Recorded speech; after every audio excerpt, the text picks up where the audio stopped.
जगद्गुरु तुकोबारे असतात आणि जगद्गुरु तुकोबारे सांगतात, राजा अरे साक्षात भगवंत तुमच्या दाराशी आला होता पण तुम्हाला समजला नाही. अर्थात भगवंत म्हणजे तारुण्य हो. ऐका, जे आपल्यामध्ये तारुण्य असतं ना, आपलं बालपण, तरुणपण आणि म्हातारपण या 3 क्रिया जीवनामध्ये घडत असतात. जे तारुण्य आहे ते परमार्थासाठी खास दिलेलं आहे, किंवा मला तरी असं वाटतं ते भगवंत आहे. त्या तारुण्याला जर पुजलं तर जीवनाचं सोनं आहे, आणि त्या तारुण्याचा आदर जर नाही केला तर मग जीवनाची माती आहे बरं का.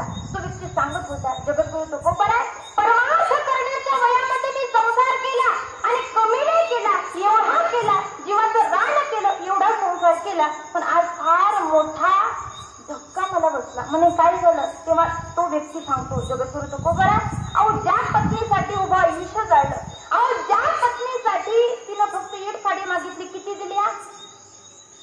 एकही नाही दिली का? 2 दिल्या. आपलं म्हणायचं, देव वगैरे ना देव, फक्त म्हणायचं कीर्तन होईपर्यंत तरी, कारण आता संक्रांत आलेली नाहीये, वटपौर्णिमा सुद्धा गेलेली, त्याच्यामुळे आता तुमच्या डोक्याला टेन्शन मागते.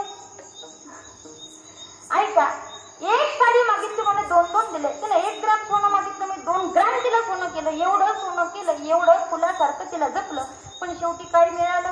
आता वर्ष झाले नवगत, बोलवीना एक शब्द.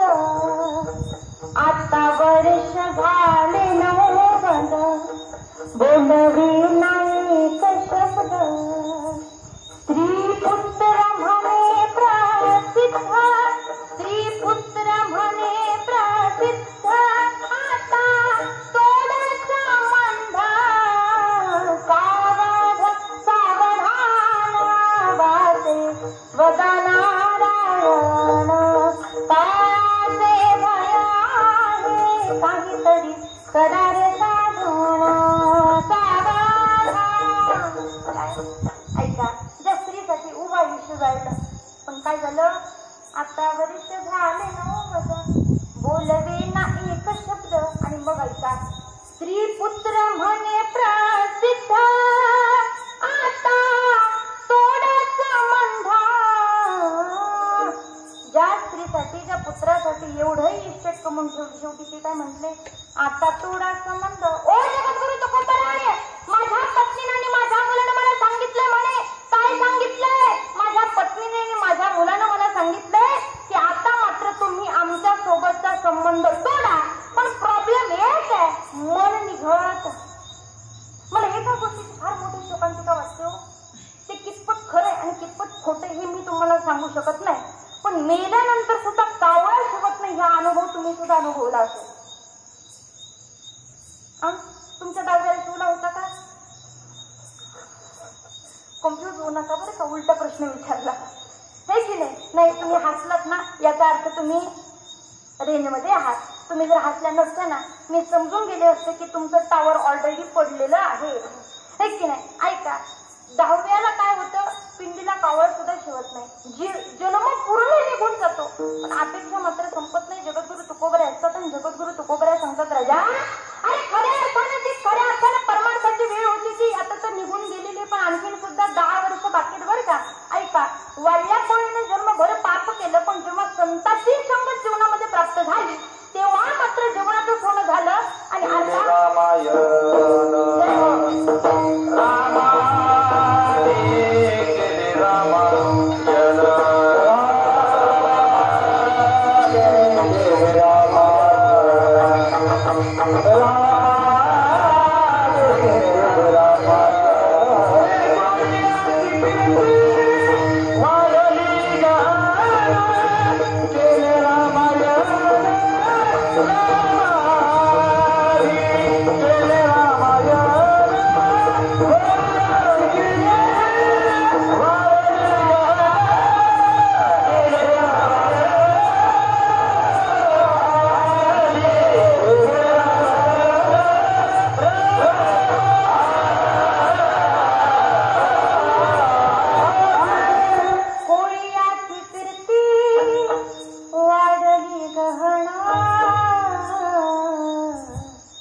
मामाच्या मागे थोडं थोडं चालावं लागतं बरं का, जीवनाचं सोनं होत असतं असं मी ऐकलेलं आहे.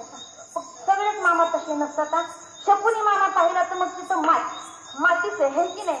आणि हंबीरराव मोहिते पाहिले तर मग छान. पण तुम्ही माझ्या हंबीरराव मोहिते आहात बरं का, शकुनी नाही. हा, एवढं जरी समजलं ना तरी पुढे.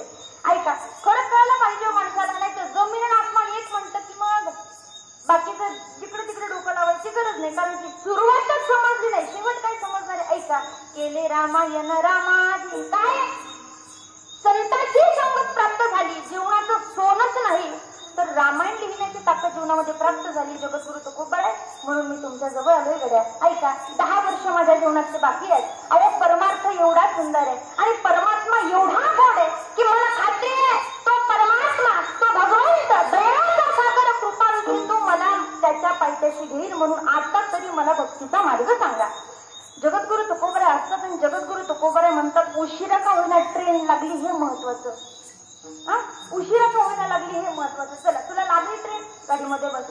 ओ जगद्गुरु तुकोबा परमार्थाच्या आणि भक्तीच्या गाडीमध्ये बसल्याच्या नंतर नेमकं करायचं काय? म्हणे सोपं आहे. काय करायचं? आपुला तो एक देव करून घ्या, आपुला तो एक देव करून घ्या, तेने विना देवाचो घालोही, तेने विना देवाचो घालोही, रती माईते दुःखाचे जणी. काय सोपं करायचे काय? आपुला तो एक देव करून घ्यावा आणि तेने विना जीवात सुख नव्हे. म्हणजे सगळ्यात अगोदर परमार्थ जर तुला करायचा असेल तर परमार्थ करण्यासाठी मन समाधानी असणं गरजेचं आहे. कारण मन जर परमार्थात नसेल तो उपयोग होत नाही हो. कारण ज्ञानोबा सुद्धा सांगतात की भक्तीमध्ये किंवा नामस्मरणामध्ये जर मन नसेल तर ते आरती व्यर्थ आहे. म्हणून अगोदर मन आनंदात करून घ्यावं लागेल. चला ठीक आहे तुकोबा, मी मान्य करतो. काय आता मात्र मी भगवंताला आपलंसं करणार आहे आणि आपलंसं करून माझं मन आनंदी करणार आहे. पण मला एक गोष्ट खटकती हो. म्हणे काय खटकतं? म्हणे मला कळत नाही देव माझा होईलच कसा. ऐका बरं का. आणि हा प्रश्न त्याच्याच मनात पडतो ज्यानं कधीच दुसऱ्याचं चांगलं केलेलं, ज्यानं कायम बांधत कोरलेली असतात. ऐका, हे लवकर येतो आपल्या ओठावरची शोकांतिका आहे बरं. चांगलं कधीच माणसाच्या मनातही येणार नाही, ओठातही येणार नाही. पण वाईट गोष्ट कानावरती पडू द्या, ओठातूनही बाहेर निघेल आणि मनापर्यंत सुद्धा पोहोचल्याशिवाय राहणार नाही. ही कलियुगाची शोकांतिका आहे. ऐका, अर्थात की जगद्गुरु तुकोबा एक गोष्ट खटकते. म्हणे काय खटकतंय? मग जगद्गुरु तुकोबांना विचारू लागला, जगद्गुरु तुकोबा आतापर्यंत मी कधी कोणाचं चांगलं केलं नाही हो. आतापर्यंत कधी दुसऱ्याच्या सुखामध्ये मी माझं सुख पाहिलं नाही. अहो, कधीच दुसऱ्याचा बंगला बघून माझ्या मनात आनंद झाला नाही, उलट माझं पोट दुखायला. वाह, याला म्हणतात चतुरातो शिरोमणी धुन लावण्याची छानी. ऐका, अर्थात की मी जगामध्ये कधीच चांगलं वागलो नाही, देव मला स्वतःच्या पायथ्याशी घेईल का? जगद्गुरु तुकोबा म्हणतात, राजा अरे देव कृपाळू आहे, देव कृपेची सिंधू आहे. नवी नवी तर दयाचा सागर असणारा माझा भगवान पांडुरंग परमात्मा नक्कीच तुला पायथ्याशी घेईल. पण जगद्गुरु तुकोबा एवढं पाप केलं की त्याची मूर्ती सुद्धा माझ्या डोळ्यासमोर येत नाहीये. मी भजन गाईल त्याचं, मी कीर्तन करेल त्याचं, पण त्याची मूर्ती सुद्धा माझ्या समोर येत नाही. तेव्हा आता मात्र जगद्गुरु तुकोबा म्हणते, राजा खरंय तुझं, ज्या दिवशी डोळ्यानं पाप करतो त्या दिवशी पांडुरंग दिसत नाही बरं. ज्या दिवशी हाताने पाप करतो त्या दिवशी हाताने टाळी कधीच वाजत नाही भजनामध्ये तरी. ज्या दिवशी पायाला पाप करतो त्या दिवशी ते पाय पंढरीच्या वाटेनं कधीच चालत नाही. आणि ज्या दिवशी मनाने पाप करतो ते मन परमार्थात कधी रुजत नाही. ही जीवनाची शैली आहे. विठ्ठल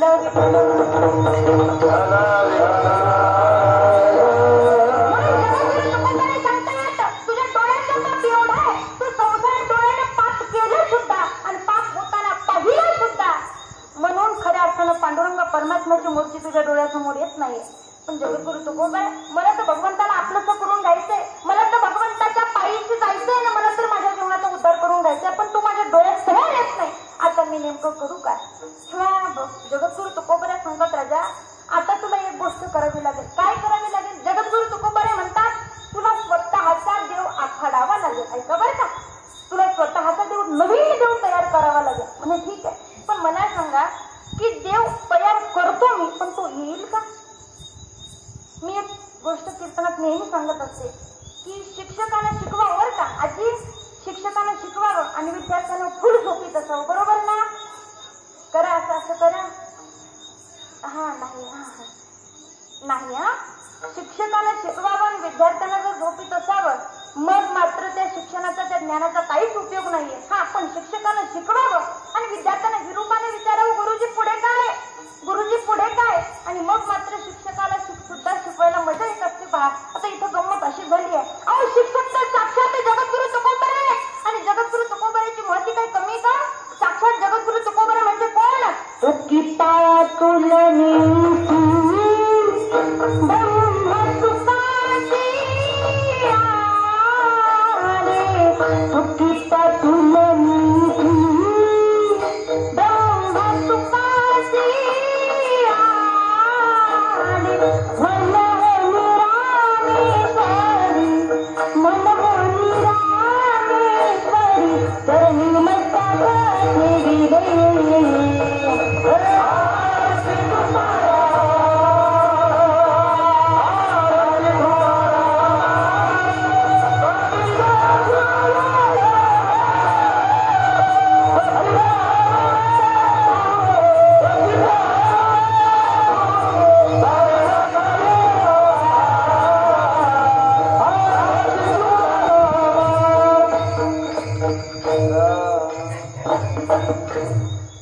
तुकिता तुलनी कोण आहे? साक्षात ब्रह्म तुकासी.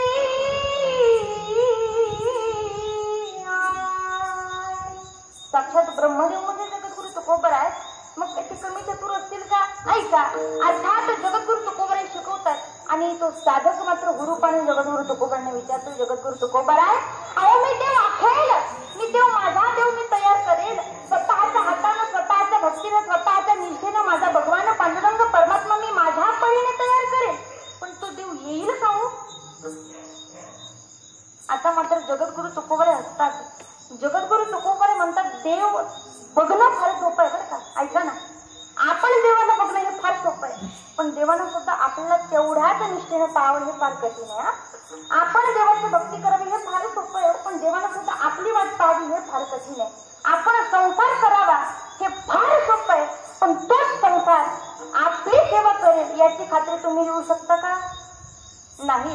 हा, जर तुमच्या मुलं बाळानं तुमची सेवा केली तर मग म्हणायचं मग की आजी संसार सुपड झाला. ऐका, अर्थात जगद्गुरु तुकोबराय सांगतात, राजा गोड प्रश्न विचारला जगद्गुरु तुकोबराय असते आणि जगद्गुरु तुकोबराय म्हटले देवाचा स्वभाव आहे म्हणे, देव असा तसा येत नाही. हा, कसा येतो देव? आता मात्र जगद्गुरु तुकोबराय सांगतात तुला गोड कथा सांगतो म्हणे, पण कथेसाठी आपल्याला आपली जी गाडी, आपण ज्या गाडीमध्ये बसलेला आहोत 2 तासाचा जो आपला प्रवास आहे, कीर्तन रूपी गाडीमध्ये आपण जो बसले त्या गाडीची ट्रेनिंग अशी ओळायची आणि कुठे जायचं? महाभारतात जायचं. हा, महाभारतात एक गोड घटना घडली बरं का. ऐका, मला तुम्हाला सांगायचंय की देव येतो पण एक विशेष कारण घेऊन येतो. ऐका, महाभारतामध्ये फार गोड कथा घडलेली आहे. महाभारतातील एक अनोखे संत, नाव त्यांचं, स्त्री होत्या, गोड भजन करत होत्या, भगवंताच्या अतिशय जवळच्या होत्या. नाव त्यांचं द्रौपदी. हा, राक्षस भुवनची सोडू ना, महाभारताची सांगते, कुरुक्षेत्रावरची. ऐका, त्या द्रौपदी माता, गंमत सांगू तुम्हाला, उद्धवाला दाखवायचं होतं की सगळ्यात श्रेष्ठ भक्त कोणता. कथा तुम्ही ऐकलेली असेल, फक्त शॉर्टकट मध्ये सांगते, कारण रस किंवा गुलाबजामचा खाली काय असतो? हा, हे लक्षात राहायला पाहिजे नाही का. गुलाबजामच्या खाली का ताक जर सोडून दिला, नुसता गुलाबजामच खाल्ला तर तो चविष्ट लागत. खाल्लाय का कधी? नसेल खाल्ला तर उद्या खा आणि विचार करून मला सांगा. ऐका, अर्थात की मला तुम्हाला छोटासा प्रसंग सांगायचा, फार गोड सांगायचा, फार गोड व्हावे त्याच्यामध्ये लपलेलं बरं का. ऐका की द्रौपदी माता कन्हैयाला दाखवायचं होतं उद्धवजीला काय की माझी खरी बहीण आणि खरे भक्त ही द्रौपदी आहे. निघाले कन्हैया आणि उद्धवजी कुठे गेले? सुभद्रेच्या घरी गेले. आणि सुभद्रेच्या घरी गेल्याच्या नंतर गंमत काय झाली? सुभद्रेला विचारलं, ताई भूक लागली, काहीतरी खायला आहे का? सुभद्रेनं सांगावं कन्हा, मी माझा मेकअप करते तिथे डायनिंग टेबलवरती. कळतो ना? जेवायचा टेबल, तिथं टेबलवरती म्हणे काय फळं ठेवलेली आहेत, तू काय कर तिथली फळं घे आणि कापून खा. तर कृष्णाला सुद्धा हेच पाहिजे होतं. कृष्णाला हातामध्ये फळ घ्यावं आणि अर्थात फळ पूर्ण गिळावं, पण शेवटच्या फोडीला मात्र काय करावं, स्वतःची करंगळी कापून घ्यावी. तर लीला त्याची एवढी कठीण होती. उद्धवजीने आवाज दिला, ओ सुभद्राताई, बोट कापले. ती सुभद्रा माता हातातलं मेकअपचा डब्बा खाली ठेवते आणि कृष्णाची बहीण होती, असंख्य साड्या तिच्या जवळ होत्या, अंगावरती सुद्धा भरभरी वस्त्र होतं, पण ती सुभद्रा कन्नाला सांगते, राजा 2 मिनिट थांब, मी काय करते, चिंधी सापडून आणते, तुझ्या बोटाला बांधायला चिंधी सापडून आणते म्हणे. कृष्णाला सुद्धा हेच पाहिजे होतं. कृष्ण हसला आणि आता मात्र कृष्णाला उद्धवजीला सोबत घेतलं आणि कुठे निघाले, द्रौपदी मैयाकडे. द्रौपदी मैयाकडे गेल्याच्या नंतर द्रौपदी मैयाचं भजन सुरू होतं. कृष्णाय वासुदेवाय हरये परमात्मने प्रणतः क्लेशनाशाय गोविंदाय नमो नमः. भजन करत होत्या द्रौपदी माता आणि भजन करत असताना त्या तुळशीची पूजा सुद्धा करत होत्या. हातामध्ये ताट होतं, तांब्या होता, विशिष्ट प्रकारचे त्याच्यामध्ये पूजेचे साहित्य होते. तेवढ्यात भगवानच कन्हैया पुढे आले आणि कन्हैया पुढे आल्याच्या नंतर गंमत अशी झाली की द्रौपदी मातेचं अगोदर लक्ष मुखाकडे गेलं, पण जशी नजर भगवंताला पाहत असताना, ऐका हा, भगवंताला पाहत असताना संतांनी सुद्धा सांगितलंय, अगोदर मुख पाहायचं, पण फक्त मुख पाहून नजर काढून घ्यायची नाही, तर भगवंताला पूर्ण निरीक्षण करायचं. भगवंताचं केसापासून तर पायाच्या नखापर्यंत आपल्या भाषेत बरं का.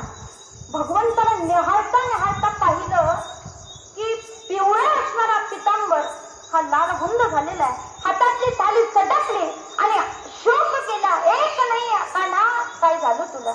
ऐका हा, तिनं थाळी उचलली नाही, तिनं थाळी सोन्याची की चांदीची पाहिली नाही, कुंकू सांडलंय की राहिले पाहिलं नाही, तुळशीच्या किती प्रदक्षिणा राहिल्यात पाहिलं नाही, नामस्मरण किती झालं पाहिलं नाही. त्या द्रौपदी मातेला तिथून पळत सुटावं आणि कान्हाच्या जवळ यावं. हा आजी, कान्हाच्या जवळ आल्याच्या नंतर आता मात्र द्रौपदीनं हातामध्ये हात घ्यावा आणि ती अंगठी पाहावी आणि अंगठी कणगोळी पाहावी आणि कणगोळी पाहिल्याच्या नंतर डोळ्यातून धारा वाहाव्यात. जसं जसं कृष्णाच्या करंगळीतून रक्त वाहत होतं, तेवढ्याच पटीनं द्रौपदी मातेच्या नयनातून अश्रू वाहत होते. डोक्यावरचा पदर खाली घ्यावा आणि डोक्यावरचा पदर खाली घेतल्याच्या नंतर पदराकडून साडी फाडावी आणि मग संत म्हणतात, चिंधी बांधते द्रौपदी, चिंधी बांधते द्रौपदी, चिंधी बांधते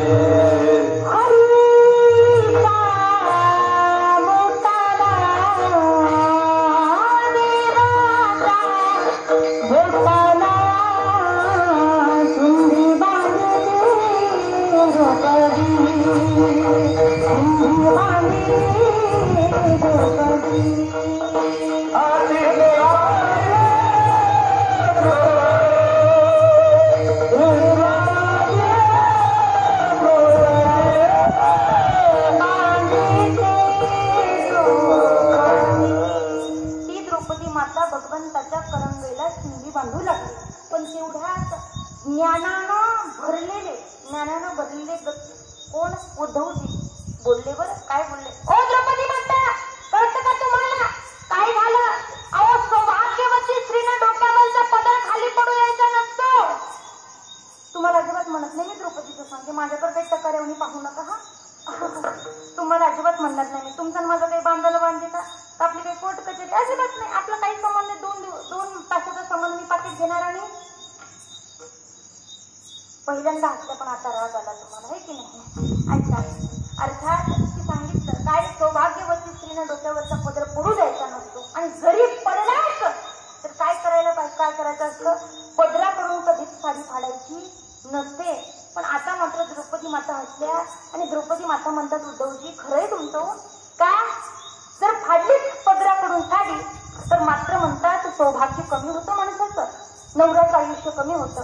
पण आता मात्र द्रौपदी माता असतात आणि द्रौपदी माता म्हणतात उद्धवजी, ही साडी मी नैराश्यासाठी फाडलेली नाहीये, ही साडी मी संसारासाठी फाडलेली नाहीये, ही साडी मी माझ्या घराच्या कामासाठी फाडलेली नाही, तर ही साडी मी त्याच्यासाठी फाडलेली ज्याच्या हातात माझं सौभाग्य आहे. याला निष्ठा म्हणतात आणि याला भक्ती म्हणतात. किती ताकद होती भक्तीमध्ये ऐका. आणि मग मात्र तरी सुद्धा कान्हा काय म्हणतो, कन्हैया म्हणतो, द्रौपदी ताई अगं एवढी भरदारी साडी कुणी फाडतं का गं? अगं एवढी सुंदर साडी, एवढी नक्षीदार साडी तू फाडायला नको होती. तेव्हा द्रौपदी माता हसते. आता भक्तात किती ताकद असते ऐका. हा भक्त एवढ्या ताकदीचा असतो की तो देवाला सुद्धा उलट उत्तर देऊ शकतो. हा ऐका. कृष्णाने विचारावं द्रौपदी ताई अगं एवढी सुंदर साडी तू फाडायला नको होती. तेव्हा द्रौपदी मातेनं म्हणावं कान्हा मैंने नहीं फाड़ा चीर. ऐका. हा द्रौपदी माता म्हणतात कान्हा मैंने नहीं फाड़ा चीर, तीर देख अधीर हो, धागे ही स्वयंनाथ, चीर छोड़ भागे है. ऐका. ओ धागे है अभागे जो बढ़े नहीं आगे, और भाग उन्हीं के लागे जो थारे उंगली पे लागे है. ऐका. हा फार गोड भाव आहे. फक्त हा भाव आपल्या अंतःकरणापर्यंत पोहोचत नाही. ही फार मोठी शोकांतिका आहे आजच्या काळातली. द्रौपदी माता म्हणतात देवा अरे मी ही साडी फाडलेली नाहीये, तुला पाहून हे धागे अधीर झाले आणि अधीर झालेले धागे माझ्या साडीला सोडून पळाले.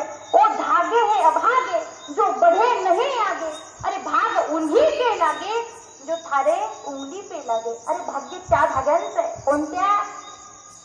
जे तुझ्या करंगळीवरती लागलेले. आता ऐका. हा झाला पार्ट 1. आता पार्ट 2 कडे चला. आताच्या काळात सांगायचं म्हटलं तर ऐका. हा पहिला मुद्दा. दुसरा मुद्दा त्याच वस्त्राची परतफेड भगवान परमात्मा करतो. हा मला तुम्हाला सांगायचंय की भगवंत येतो कसा. ऐका. त्याच वस्त्राची परतफेड भगवंत करतो कधी, जेव्हा भर सभेमध्ये द्रौपदी मातेचं वस्त्रहरण होत होतं आणि तेव्हा द्रौपदी माता आवाज देतात. ऐका. पांडुरंग परमात्मा येण्यासाठी सुद्धा सोय करून येतो. हा सोय करून येतो. मला एक गंमत सांगा.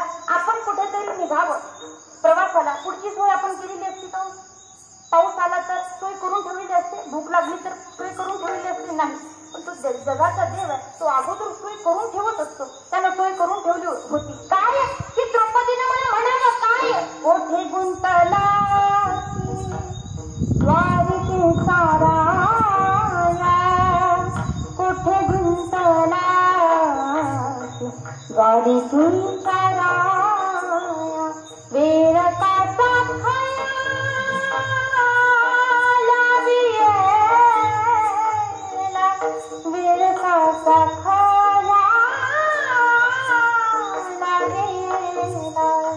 भीमनाथ ब्रीज सांभाळी फुले, भीमनाथ ब्रीज सांभाळी फुले, दीनानाथ ब्रीज सांभाळी फुले, दीनानाथ ब्रीज सांभाळी फुले. देवा कुठे गुंतला? देवा म्हटलं का नाही. द्वारिकेचा राया, पंढरीचा राया सुद्धा म्हणू शकत होत्या, पण म्हटलं काय द्वारिकेचा राया. ए नाथा म्हटलं का नाही. भगवंता म्हटलं का नाही. काय म्हटलं? द्वारिकेचा राया. कोणी वधवून घेतलं? भगवंतानं वधवून घेतलं. जगद्गुरु तुकोबरे सांगतात राजा अरे तुझी भक्ती एवढी निष्ठावंत असावी, तुझी भक्ती एवढी तत्वज्ञान असावी की भगवंतानं येण्यासाठी स्वतः सोय करावी. अभंगाचं तिसरं चरण.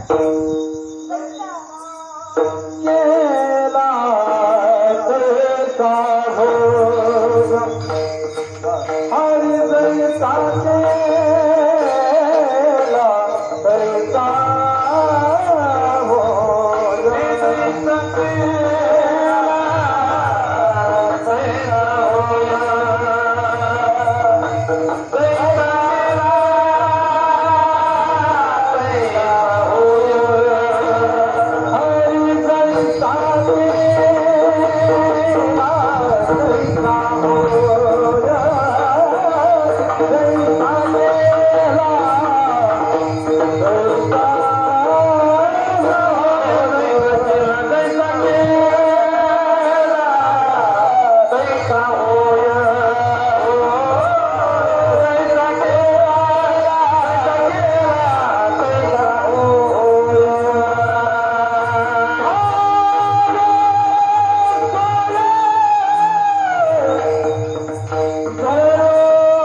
तैसा होय आणि धावे सोय धरून या.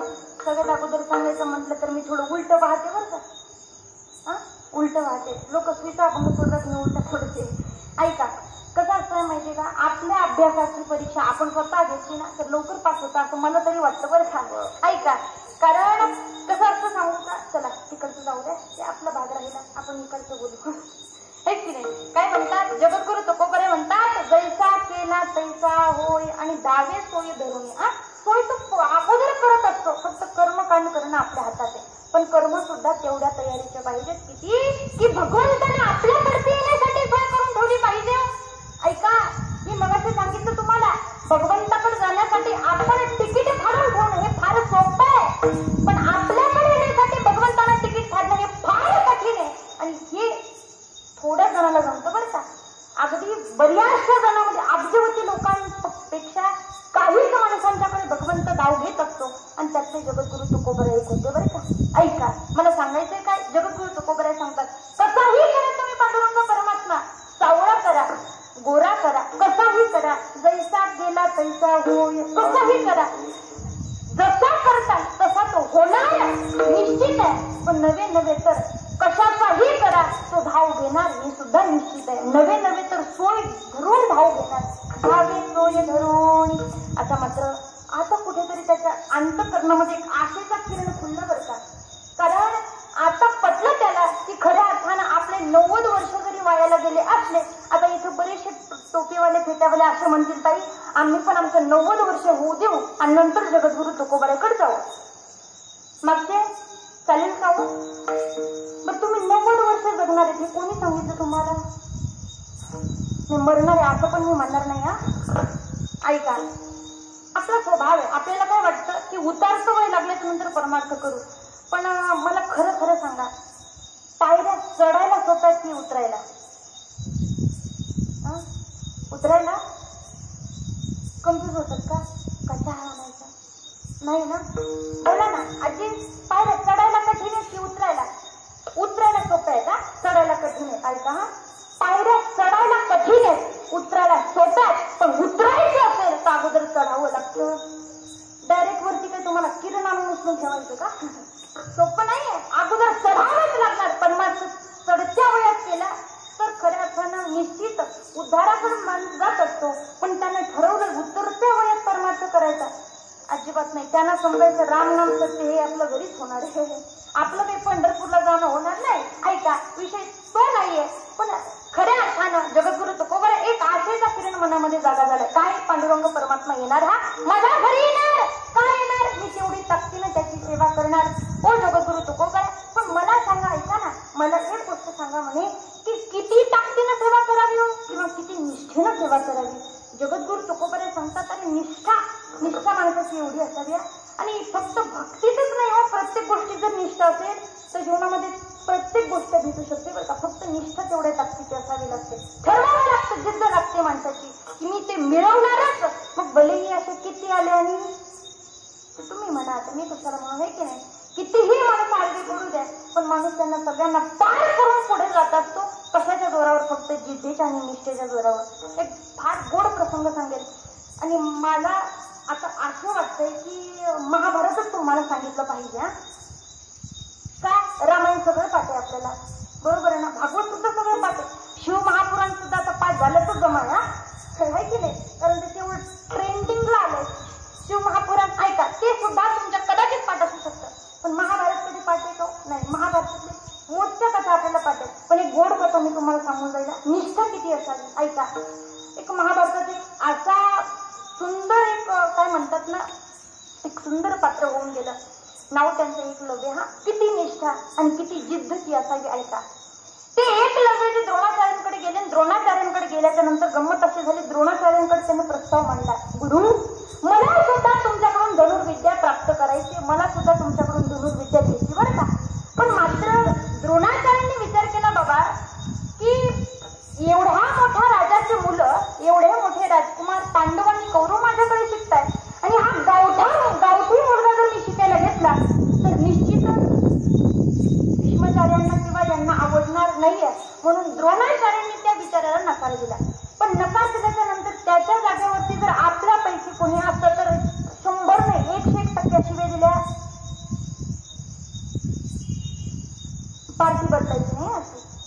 आतापर्यंत जसं हो हो करत होता ना तसं आता पण हो होच करायचं. हा खोटं नाहीये. आपल्या जागा त्याच्या जागेवर जर आपल्यातलं कुणी असेल 100% आपल्या मनात द्वेष निर्माण झाला असता म्हणजे झालाच असता. काय दुर्बुद्धी ते म्हणा कदा नको जे नारायण आपल्या दुर्बुद्धी आपली. पण मात्र तो एक लगे एवढी निष्ठा गुरुबद्दल एवढी निष्ठा की त्यानं कुठल्याही प्रकारचा वादविवाद न करता शेतामध्ये आला, स्वतःच्या घराजवळ आला आणि तिथं काय केलं त्यानं एक सुंदर मातीचं एक काय म्हणतात त्याला मूर्ती तयार केली. कोणाची? द्रोणाचार्यांची मूर्ती तयार केली. मूर्ती तयार केल्याच्या नंतर अगदी त्या मूर्तीकडून त्यानं धनुर्विद्या प्राप्त केली. ऐका निष्ठेची कमाल हा. ऐका धनुर्विद्या शिकण्यासाठी गुरुच असावा असं नाही हा, किंवा शिकवण्यासाठी गुरु असावा असं नाही हा. बोलणं थोडं टोचेल तुम्हाला, फक्त वावगा अर्थ काढू नका. ऐका हा, शिकवण्यासाठी सजीव गुरु असेल हे महत्वाचं नाही, शिकवणारा गुरु तेवढ्या ताकदीचा पाहिजे, शिष्य आपोआप घडतो. बोलणं कळतंय माझं. कित्येक शिष्य असेल की ज्यांचे गुरु या जगात नाहीये, त्यांचे सद्गुरू या जगात नाहीयेत, पण आणखीन सुद्धा त्यांच्या समाधीकडे पाहून एवढ्या सगळ्या गोष्टी जीवनामध्ये प्राप्त होतात. ऐका ही गुरुची आणि शिष्याची अनमोल अशी निष्ठा असते.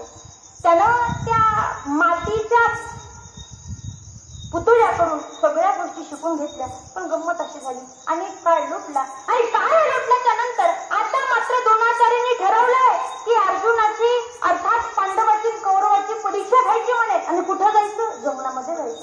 पण जंगलामध्ये जात असताना एक कुत्रा त्यांनी सोबत घेतला. आता पण पोलीस कुत्रा आहे का इथं? कोणी पोलीस ठेवतात ना? पोलीस कुत्रा सोबत ठेवतात ना? बोला ना, भांडणे का आपले काही? बाबा ठेवतात ना पोलीस.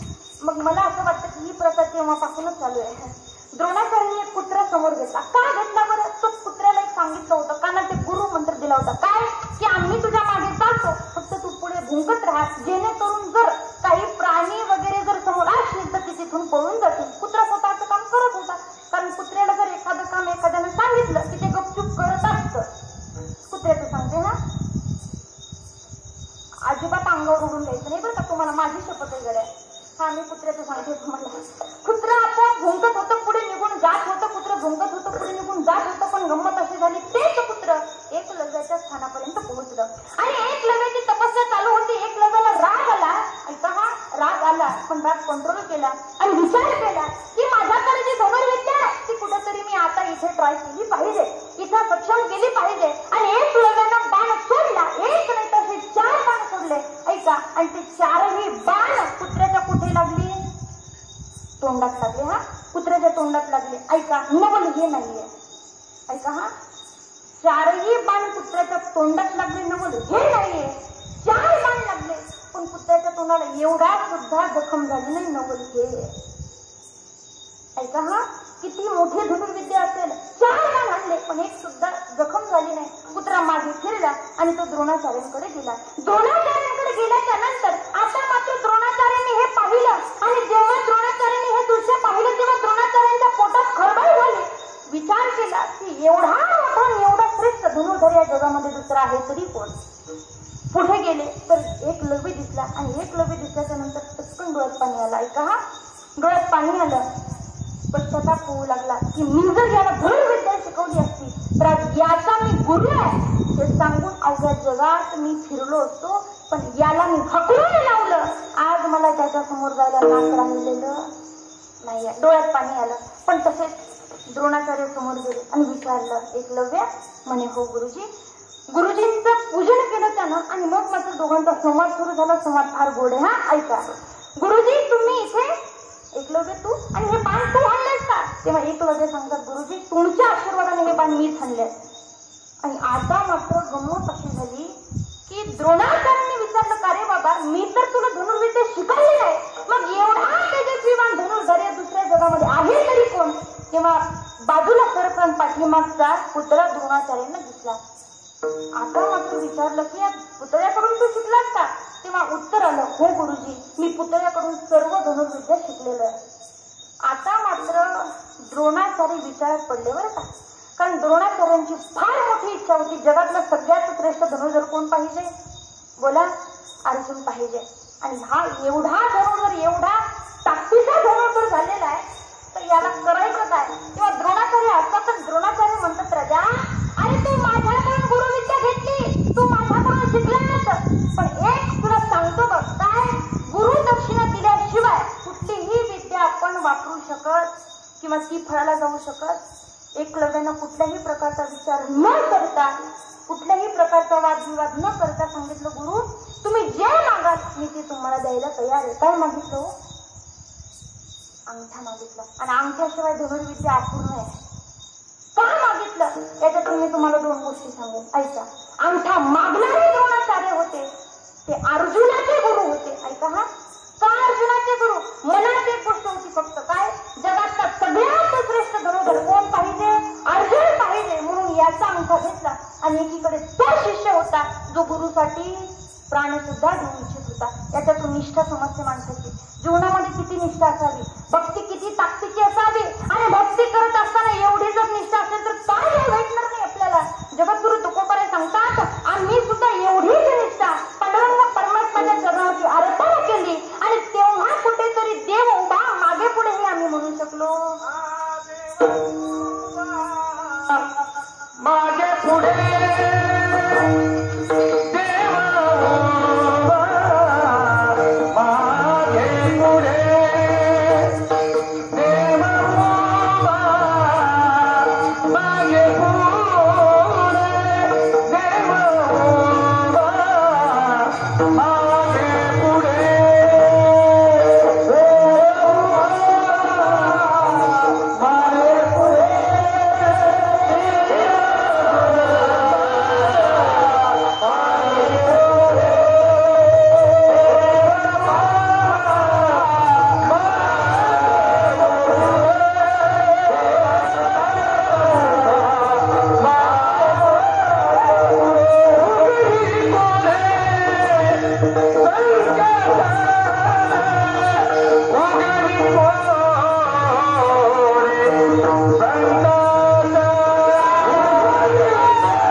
आता मात्र जगद्गुरु तुकोबरा सांगतात की देव आमच्या मागे पुढे उभा आहे.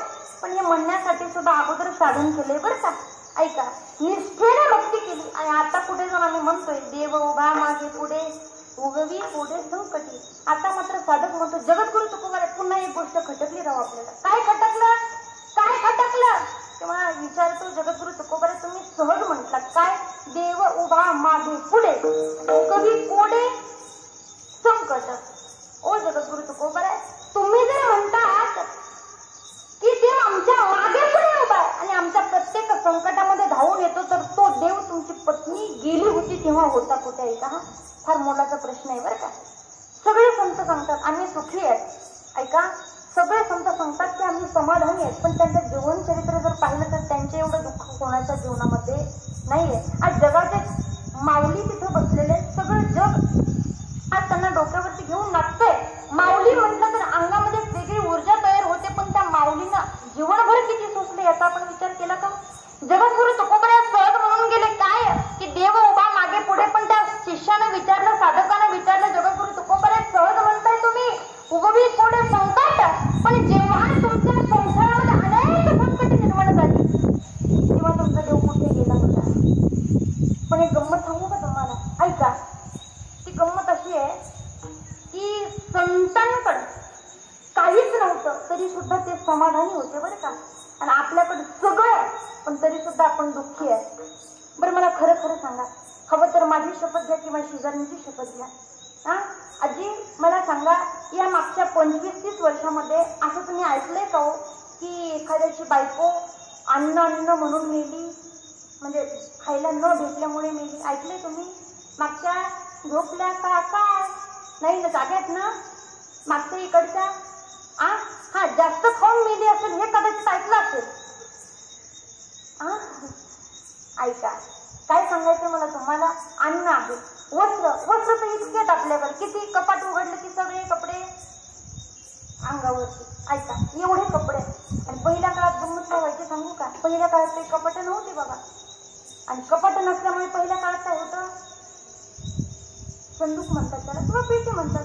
त्या पेट्या असायचं बघा. आणि माहेराहून जाऊन आलं की आई 4-4, 5-5 साड्या सोबत द्यायची. पण इकडे आल्याच्या नंतर एका बाजूला मालकाचे कपडे आणि एका बाजूला आपल्या साड्या. असंच होतं का नाही का. दोघांच्या पेट्या वेगवेगळ्या होत्या का. बरं ठीक आहे, चला तुमच्याच मनासारखं. पण अगोदरच ती गच्च भरलेली असते पेटी. आणलेल्या साड्या ठेवायच्या पेटीमध्ये. पण गंमत असे होते, बसतच नाही. मग मावशी काय करते, त्याच्यावरती बसते. पेटीवरती बसते. नंतर पेटीचं ते कोंडा का काहीतरी असं लावते. एवढं वस्त्र आहे. ऐका, पुढे सांगू तुम्हाला. अन्न आहे, वस्त्र आहे, निवारा सुद्धा आहे. किती निवारा आहे. एकदा मुंबईला जाऊन पहा. अहो, नजर पुरत नाही एवढ्या मोठ्या आज तिथे इमारती आहे. अन्न आहे, वस्त्र आहे, निवारा आहे. पण समाधान नाही, शोकांतिका आहे. आणि संतांकडे अन्न सुद्धा नव्हतं. अन्न करता स्त्री गेली, पत्नी वेली. पण काय, जगद्गुरु तुकोबाच्या ओठावर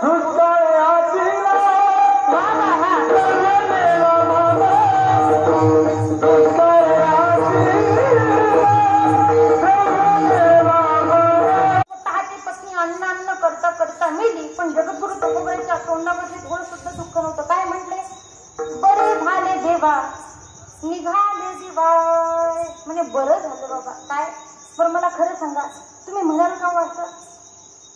नाही म्हणणार. का म्हणणार नाही. यांच्याशिवाय आपण 1 मिनिट सुद्धा राहू शकत. म्हणजे त्यांच्याशिवाय राहू शकतो, पण चहा लागतो, जेवण लागतं, हे काही आपल्या सुना आपल्याला देणार. ऐका, विनोदाचा भाग तेवढा.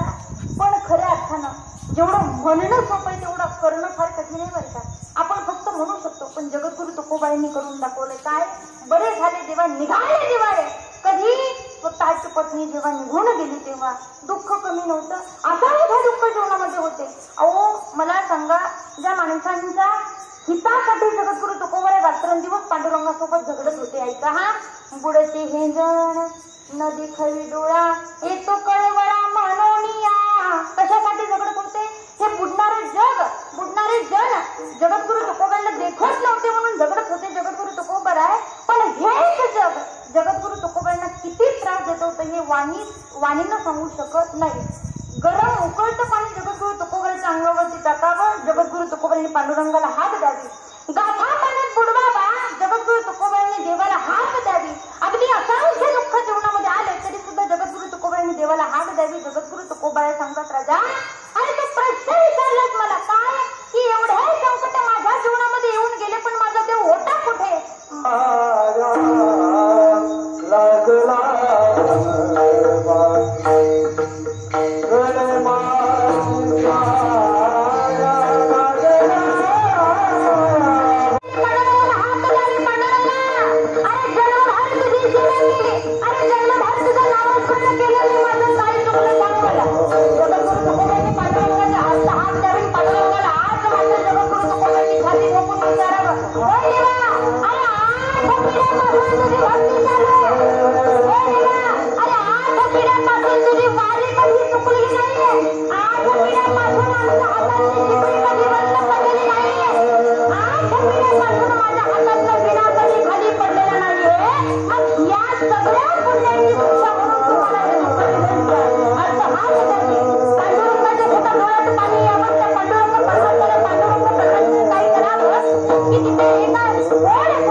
ऐका, आता मात्र सांगतात साधका, अरे तू विचारलेला प्रश्न योग्य आहे. ऐका, तू विचारलेला प्रश्न योग्य आहे. काय योग्य आहे तर ते संसारातलं दुःख होतं त्यांना माझ्या अंगाला हात लावला नाही, त्यानं माझ्या शरीराला हात लावला नाही. मनात तर फार लांबची गोष्ट आहे मला.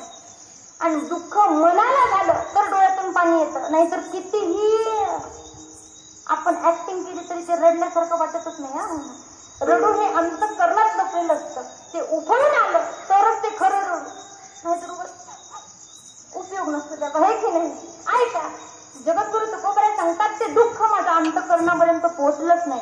जगद्गुरु तुकोबाराय, अहो संसारात एवढंच सुख आहे, थोडंफार दुःख आलं तरी काय करता?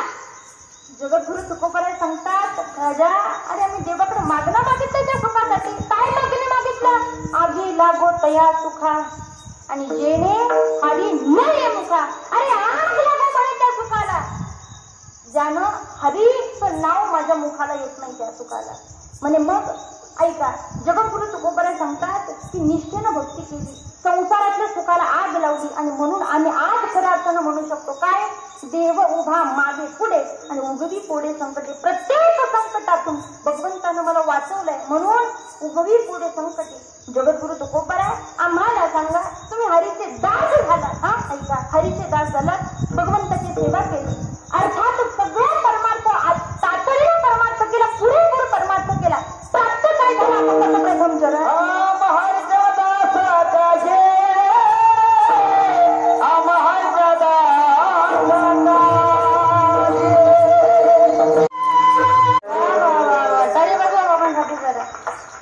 ओरडणं सोपं नसतं बरं का. बिंबीच्या जेठापासून ओरडावं लागतं. नाही हो, गायन करणं म्हणायचं तुम्हाला. अरे बाबा, हे आपल्या दोघांची सिंगल करतात बरं का. आज असं ऐका, परमार्थ हा हसता खेळताच असावा, बाकी काही नाही. फार बोल.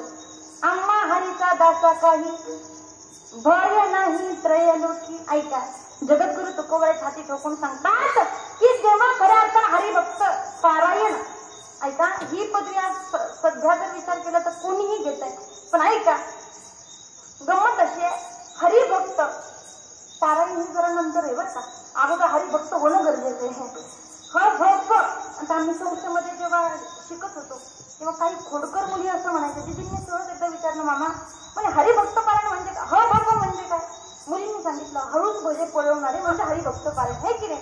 तसं नाही येते. हरिभक्त पारायण म्हणजे हरिभक्त. पण सांगू का, पारायण ही जरा पुढचीच येते. अगोदर हरी कळावा, नंतर त्याचा भक्त व्हावा, आणि नंतर भक्तीचं पारायण करावं, त्याला हरिभक्त पारायण म्हणतात. हरीची भक्ती करणारे आम्ही हरिदास, पण आमच्या जीवनाला कुठल्याही प्रकारचं भय राहत नाही. हो जगद्गुरु तुकोबाराय, काय पुरावा देणार तुम्ही याला? 2 मिनिटाचा पुरावा देईल आणि आपलं टेन्शन घेऊ नका. बरोबर 11 वाजता मी तुम्हाला सोडणार आहे, कारण मला माहिती आहे 11 वाजता आ करा होतं. आ तुम्ही करा म्हणा. आ हा, आता समजलं त्यांना. काय भारी टाइम लावलाय, 9 ते 11. 11 वाजल्याची हे आपण मजा होत, म्हणून 11च्या पुढे 1 मिनिट सुद्धा मी तुम्हाला जाऊ देणार नाही. फक्त 2 मिनिटं माझ्याकडे लक्ष द्या. फार गोड पुरावा सांगणार आहे बरं का. आम्हा हरीच्या दासा काही भय नाही रे. आता मात्र गंमत अशी झाली बघा, रामायणातील एक छोटासा प्रसंग आहे. जेव्हा सीता मैयाला सुवर्ण हरण दिसलं, ऐका, ती फक्त आणि फक्त आशा होती बरं का, अपेक्षा होती, आशा होती, जी सीता मैयाला दाखवली. पण स्त्रियांचं दागिन्यांवरती एवढं प्रेम असतं, सोन्यावरती एवढं प्रेम असतं, तेवढं प्रेम त्यांचं सोन्याच्या बापावर सुद्धा. समजलं ना? नाही, सोनं म्हटलं की आपल्याला सगळं समजतं बघा. ऐका, एवढं सोनावरती प्रेम. सीता मैयाचं सुद्धा असं झालं. काय म्हटलं? सीता मैया सांगतात, किती किती मृगाचे लक्षण मी त्यागन, त्या मृगाला धराने अशक्य कैसे म्हणू. किती किती मृगाचे लक्षण मी त्यागन, त्या मृगाला धराने अशक्य कैसे म्हणू. मग साथी मोडिले आपण संसार धनो, आंबलाचे होना मग आनंद हो, हरिण आलो खाना खाओ, मग आनंद हो, हरिण आलो खाना खाओ. अरे सुवर्ण हरिण पाहिलं मी, राघवा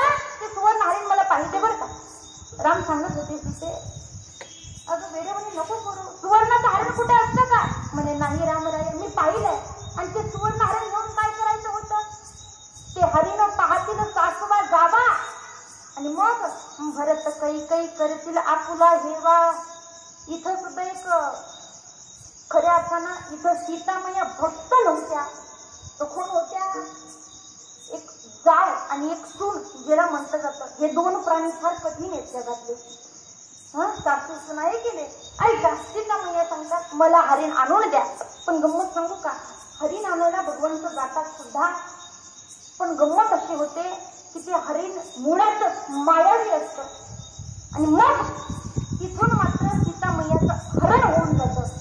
हरिणाच्या नावात हरण झालं बरं का, पण हरिण सुटलं. ते संसाराचं सुद्धा तसंच असतं. ते म्हणतात ना, धन धन करून निधन होतं. समजतंय? धन करून निधन होतं, पण धनकही माणसाचं सुटत नाही. सीतामयाचं सुद्धा तसंच झालं. हरिण करून हरण झालं, स्वतःचं हरण झालं. पण सांगू, सीतामया हेवा करत होत्या.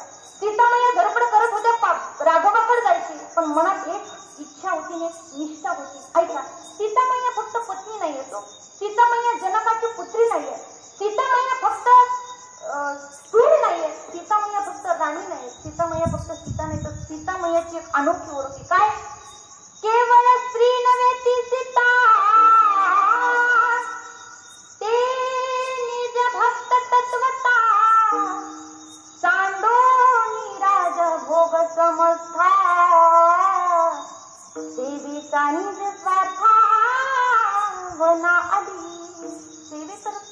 सेवेकरी होत्या, भक्त होत्या, आणि त्या भक्ताच्या मनात, त्या भक्ताच्या हृदयात एक आशा होती की मी हरीची दास आहे, म्हणून माझ्या जीवाला कुठल्याही प्रकारचा धोका होणार नाहीये, ही आशा धरून त्या सीतामय्या त्या रावणाच्या लग्नात सुद्धा भजन करत होत्या. काय भजन करत होत्या? पण भजन कसं करत होत्या सांगू का? राक्षस भुवन जागेत का तुम्ही? खायचे बाबा, ते भजन कसं करत होते? त्यांनी काहीच केलं नव्हतं, असं पदर खोचला बरं का. ते बघा, असं पदर खोचून असं हात म्हणतो, बस एवढंच करायचं. नाही करंट लागला? हा लागला, घ्या हात, पटापटा घ्या, आपला टाइम संपत आलेला. बरोबर 5 मिनिटं. ऐका, त्या सीतामय्या जसं भजन करत होते तसं गोड भजन करायचं. रघुपती राघव राजा रघुपति राघव